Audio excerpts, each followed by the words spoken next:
March 15, 1962, 2:47 a.m. The sound of breaking glass echoed through the night as Vincent, the hammer, Torrino watched his empire crumble from the shadows of his burning warehouse. $50 million in merchandise gone. His most trusted lieutenants dead. His family's reputation destroyed. And the man responsible? A ghost they called. The Phantom of Little Italy. A mobster so ruthless, so calculated, that 11 crime bosses would learn why you never, ever touch his family. Vincent's hands trembled as he lit his final cigarette, knowing that somewhere in the darkness, Antonio Salvatore was watching, waiting, planning his next move. What Vincent didn't know was that this wasn't just revenge. This was a masterclass in psychological warfare that would rewrite the rules of organized crime forever. Because 3 months earlier, on a cold December morning, these same 11 bosses had made the worst mistake of their lives. They had kidnapped Antonio's 8-year-old daughter, Maria.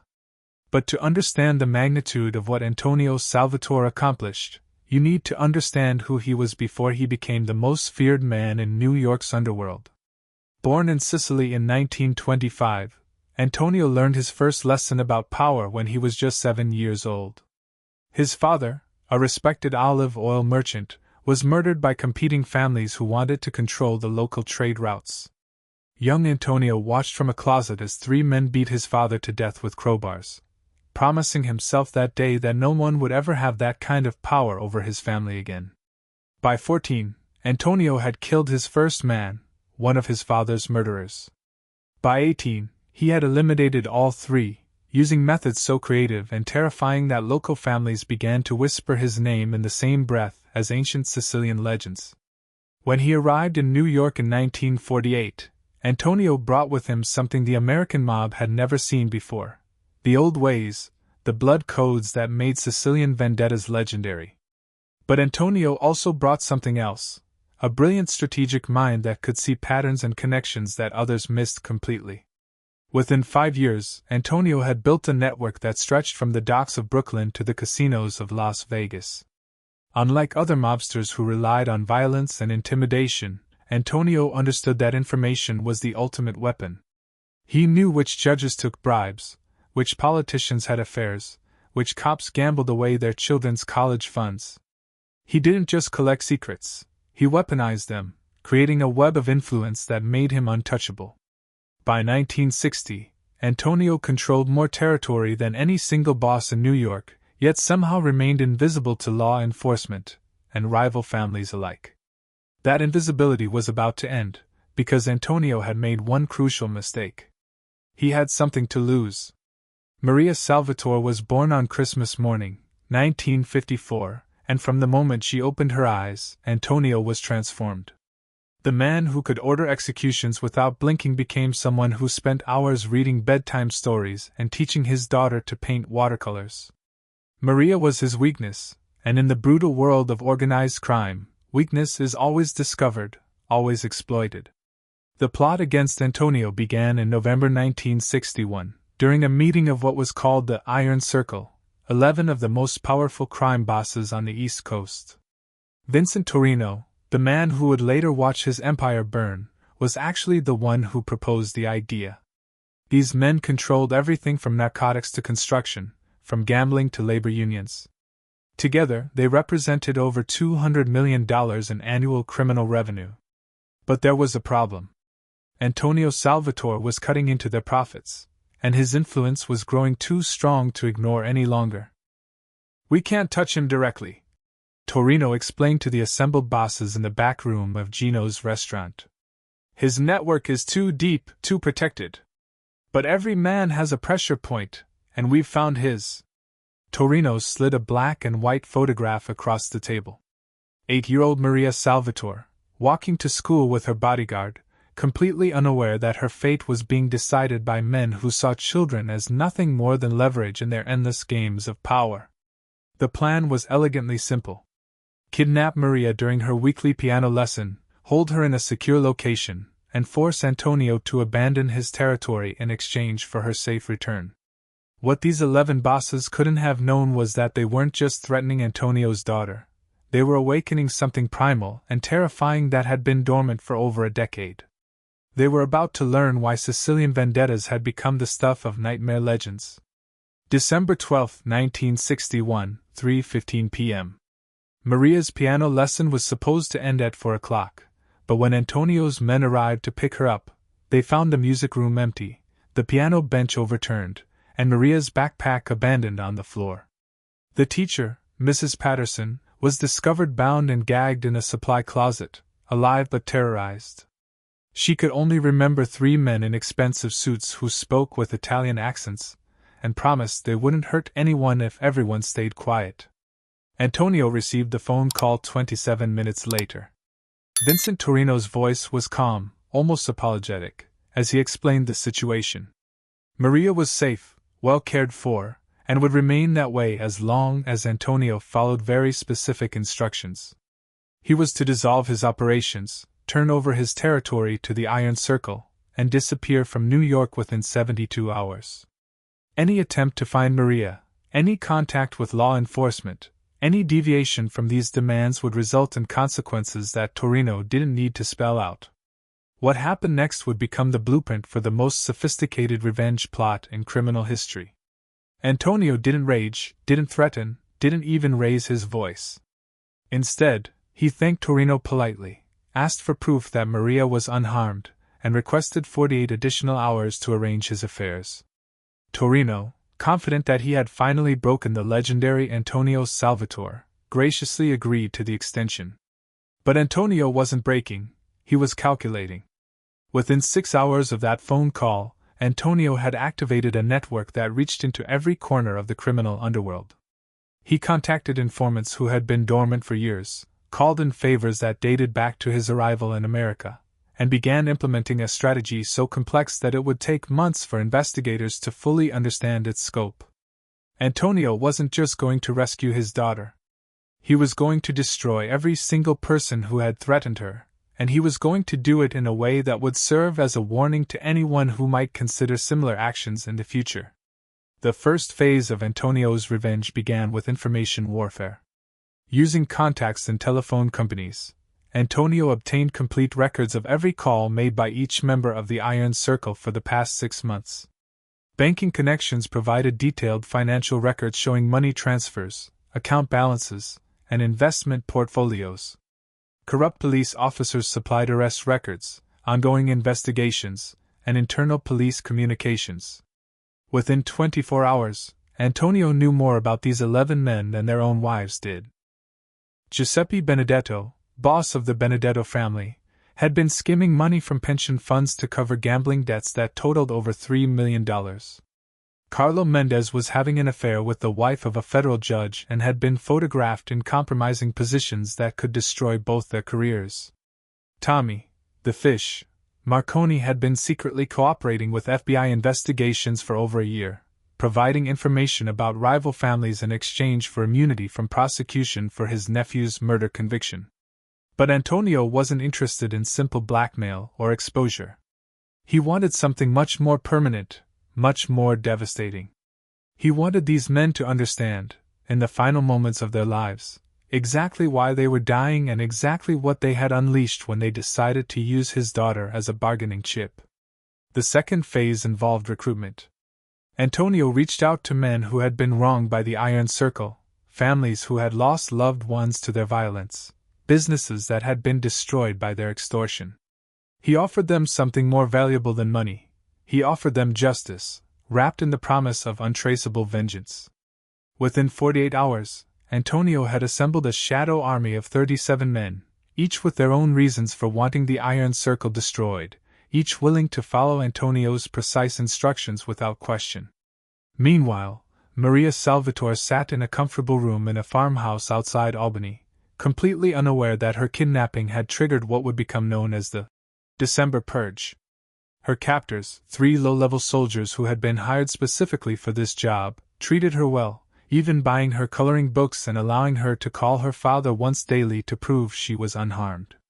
What they didn't know was that Antonio was using those phone calls to gather crucial intelligence about their location, their routines, and their weaknesses.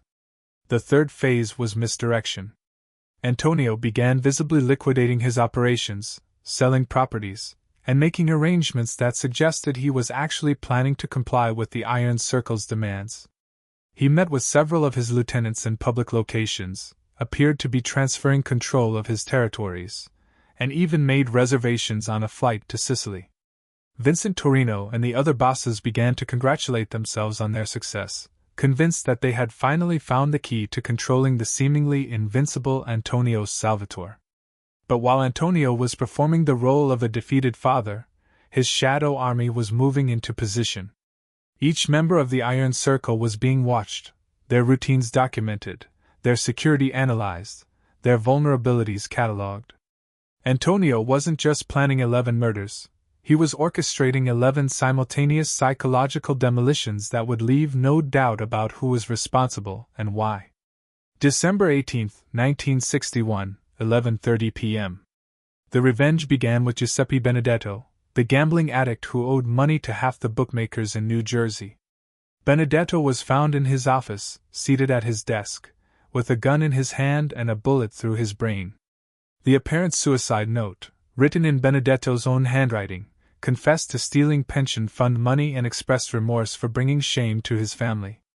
What investigators never discovered was that Benedetto had been forced to write that note after watching video footage of his daughter's kidnapping being planned, after learning that his own greed had made him complicit in threatening an innocent child.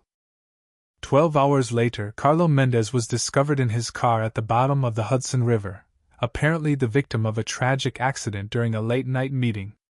The judge's wife, who had been having an affair with Mendez, received an anonymous package containing photographs that convinced her to confess the relationship to her husband, destroying both their careers and eliminating any chance of official protection for the Mendez family operations. Tommy, the fish, Marconi presented a special challenge because of his cooperation with federal investigators.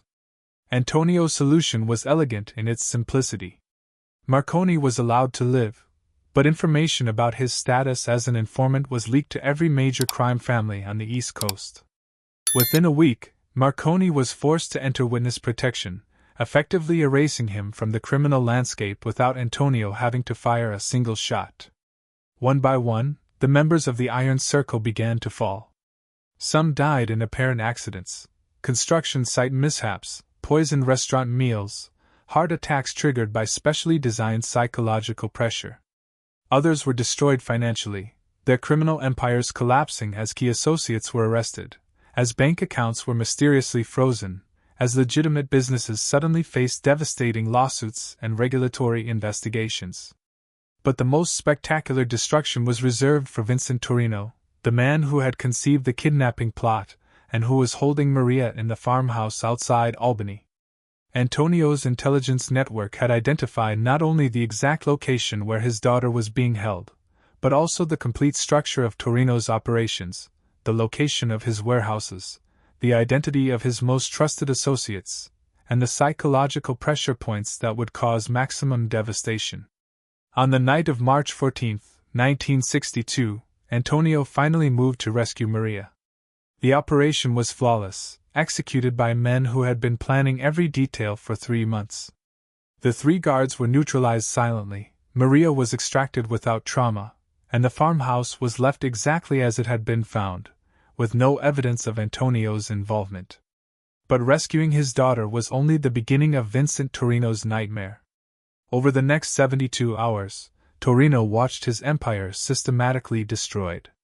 His warehouses burned simultaneously across 3 states, eliminating $50 million in inventory and killing 17 of his most experienced associates. His legitimate businesses, restaurants, construction companies, waste management services, were raided by federal agents acting on anonymous tips that led to the discovery of massive tax evasion and regulatory violations. His family's reputation, built over 3 generations, was destroyed by leaked recordings that revealed Torrino boasting about kidnapping children and threatening innocent families. But the psychological warfare was just beginning. Antonio ensured that Torrino knew exactly who was responsible for his destruction and exactly why it was happening. Anonymous phone calls played recordings of Maria's voice, reminding Torrino of what he had done. Packages arrived containing photographs of his burning warehouses, with handwritten notes explaining how each fire had been started and why. Torrino's own children began receiving flowers with cards that wished them well and hoped they would never experience what Maria Salvatore had endured. The final phase of Antonio's revenge was designed to ensure that Torrino understood the scope of his defeat. On March 20, 1962, Vincent Torrino received a package containing detailed financial records showing how Antonio had systematically acquired every piece of property that Torrino had been forced to sell during his financial collapse. The warehouses would be rebuilt under Antonio's control. The legitimate businesses would be reopened with Antonio's management. Even Torrino's childhood home, sold to pay legal fees, now belonged to the man whose daughter he had kidnapped. The accompanying note was simple. "You touched my family. Now your family will spend the rest of their lives knowing that everything you built belongs to the man you wronged. Your children will grow up in poverty because of your choices. Your wife will struggle to pay rent in apartments that I own. This is not revenge, this is justice." Vincent Torrino was found dead in his car on March 25, 1962, apparently the victim of a heart attack brought on by stress and financial ruin. He was 43 years old, bankrupt, and completely alone. His associates had abandoned him, his family had distanced themselves from his disgrace, and his reputation had been so thoroughly destroyed that not a single member of the criminal community attended his funeral. But Torrino's death was not the end of Antonio's revenge. It was the culmination of a message that would resonate through the criminal underworld for decades to come. The 11 bosses of the Iron Circle had not simply been killed or bankrupted. They had been systematically dismantled, their organizations absorbed, their territories redistributed, their very identities erased from the landscape of organized crime. More importantly, every surviving criminal leader understood exactly why this had happened and what would befall anyone who might consider similar actions in the future. The psychological impact of the December Purge extended far beyond the immediate destruction of the Iron Circle. Criminal families across the country began implementing new rules specifically designed to avoid Antonio's attention. Children of mob figures were declared completely off-limits for any criminal activity. Kidnapping as a strategy for territorial disputes was abandoned entirely. Even indirect threats against family members became punishable by death within many organizations. Antonio Salvatore had not simply rescued his daughter, he had fundamentally altered the rules of engagement in organized crime, establishing boundaries that would be respected for generations. Law enforcement agencies, puzzled by the sudden outbreak of accidents and coincidences that had eliminated 11 major criminal figures, eventually classified the events as unrelated incidents, never understanding that they had witnessed the most sophisticated revenge plot in criminal history. Maria Salvatore grew up safely, completely unaware of the devastation that her kidnapping had unleashed. She became a teacher, married a doctor, and raised 3 children who never knew that their grandfather was once the most feared man in New York's underworld. Antonio ensured that his granddaughter would grow up in a world where the rules he had written in blood would protect them from the kind of violence that had shaped his own life. The farmhouse where Maria had been held was purchased by Antonio and converted into a children's shelter, serving families who had been displaced by violence or poverty.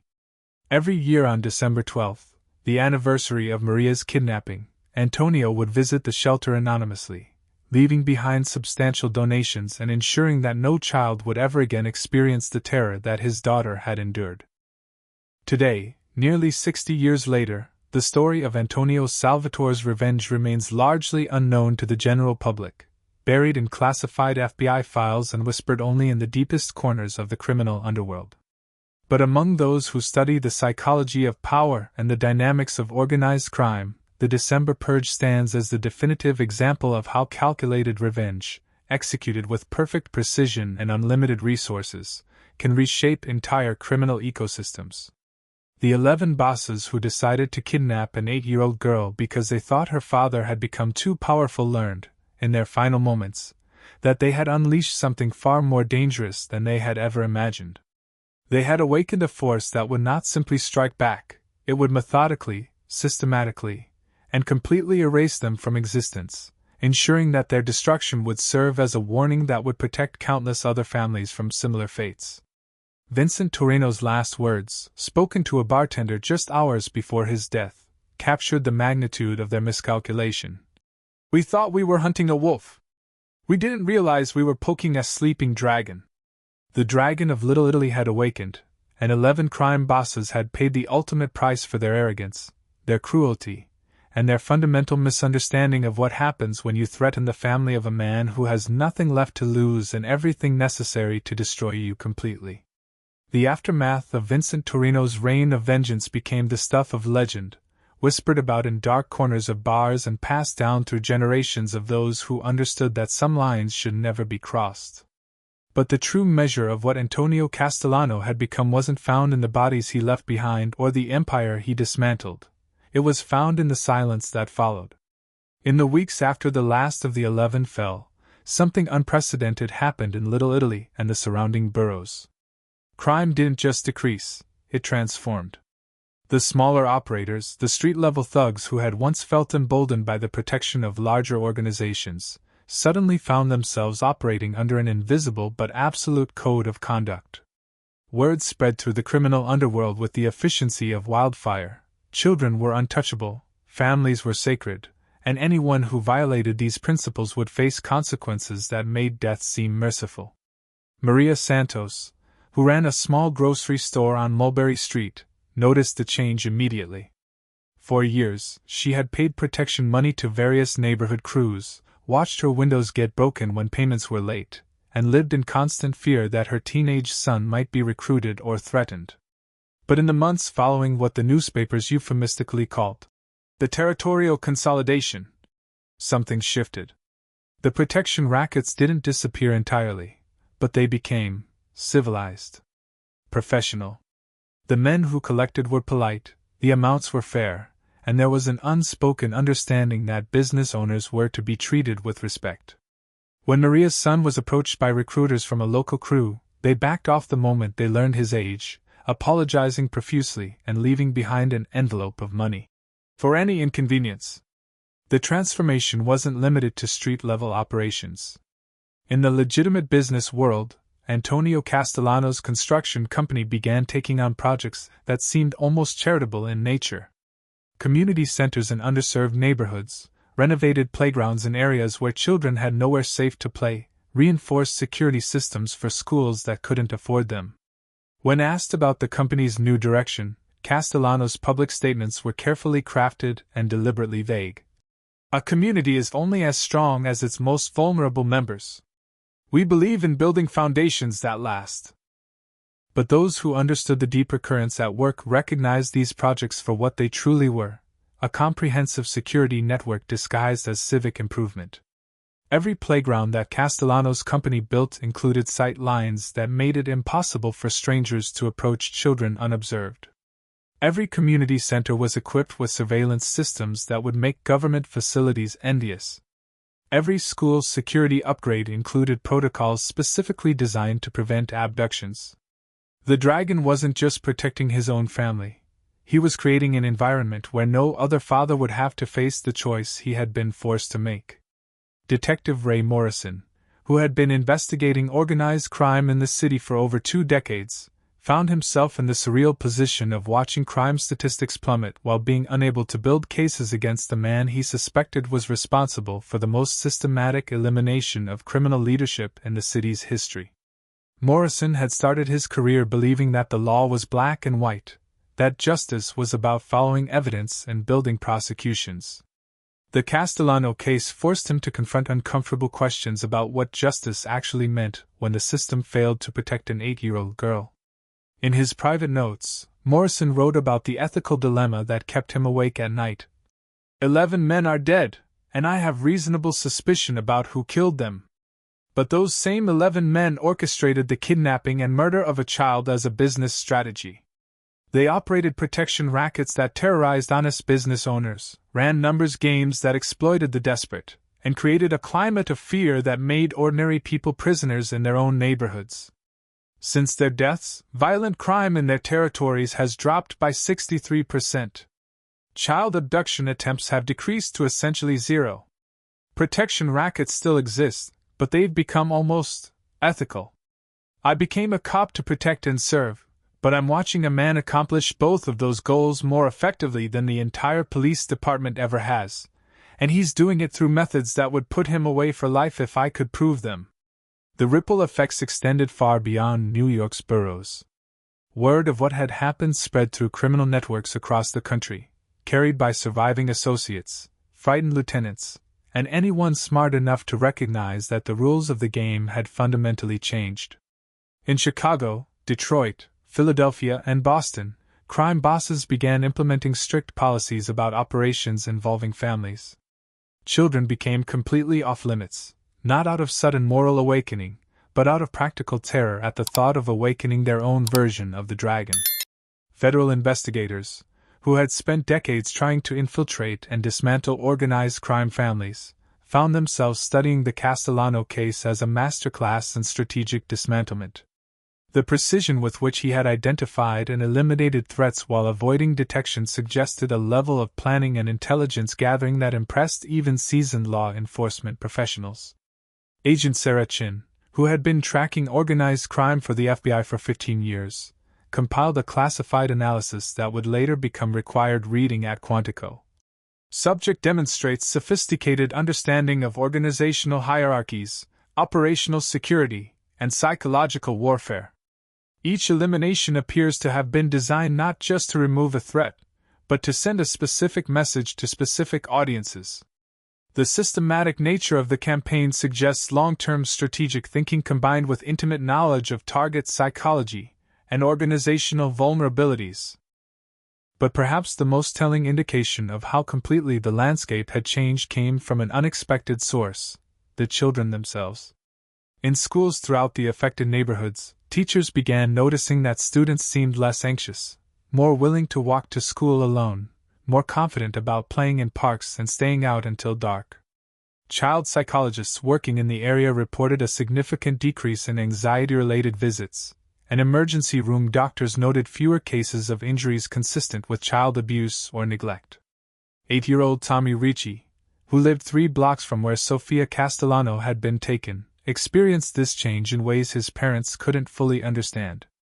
For months after the kidnapping, Tommy had refused to leave his apartment without one of his parents, had nightmares about strange men following him home from school, and had developed a stutter that appeared whenever adults he didn't recognize tried to talk to him. But gradually, as whispers spread through the neighborhood about the dragon's vengeance and the new rules that governed their streets, Tommy began to relax. His parents noticed him laughing more, playing outside again, and eventually asking if he could walk to his friend's house by himself. The psychological impact of safety, real safety, not just the illusion of it, rippled through entire communities in ways that social workers and child development experts were still trying to understand years later. Dr. Elena Rodriguez, who ran a children's mental health clinic in Little Italy, documented what she privately called the Castellano effect in her clinical notes.